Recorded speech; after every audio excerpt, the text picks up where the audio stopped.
Nah, berkaitan dengan kebijaksanaan, jadi hidup itu harus punya kebijaksanaan. Artinya kita punya pemahaman yang mendalam.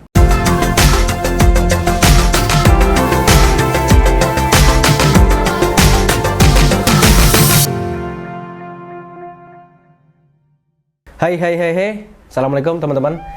Kita mau ngobrolin tentang satu hikmah dalam kehidupan ini yang sering orang sebut, yaitu tentang kebijaksanaan. Gitu. Seringkali kita mungkin menghadapi banyak kesulitan, atau seringkali mungkin kita menghadapi kejengkelan. Gitu. Beberapa waktu yang lalu aku pernah ngobrol tentang siapa yang ngajarin kesabaran sih. Yang ngajarin kesabaran itu orang yang bikin kita marah gitu.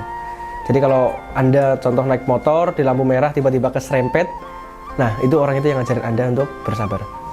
Nah, berkaitan dengan kebijaksanaan, jadi hidup itu harus punya kebijaksanaan.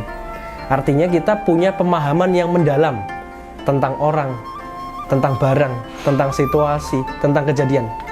Begitu juga berkaitan dengan sehat.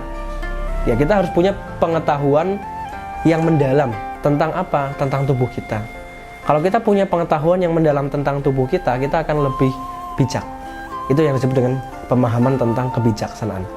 Jadi kebijaksanaan setiap orang itu beda-beda tergantung pemahamannya. Ketika setiap orang atau seseorang gitu, everybody, contoh dia memahami tentang bahwa tubuh ini amanah dari Allah Subhanahu wa Ta'ala, memahami kulit ini sebagai organ terbesar yang perlu dijaga, itu kan pemahaman yang mendalam dan juga menyeluruh berkaitan dengan pencipta. Maka dia akan bijak gitu. Kadang-kala kita tidak bijak itu karena kita tidak punya pemahaman yang mendalam. Maka kunci untuk mendapatkan kebijaksanaan itu adalah dengan kita memahami pemahaman secara mendalam. Ketika kita pengen sehat, maka kita harus memahami dulu tentang tubuh kita, tentang organ kita, tentang semuanya yang Allah ciptakan untuk kita.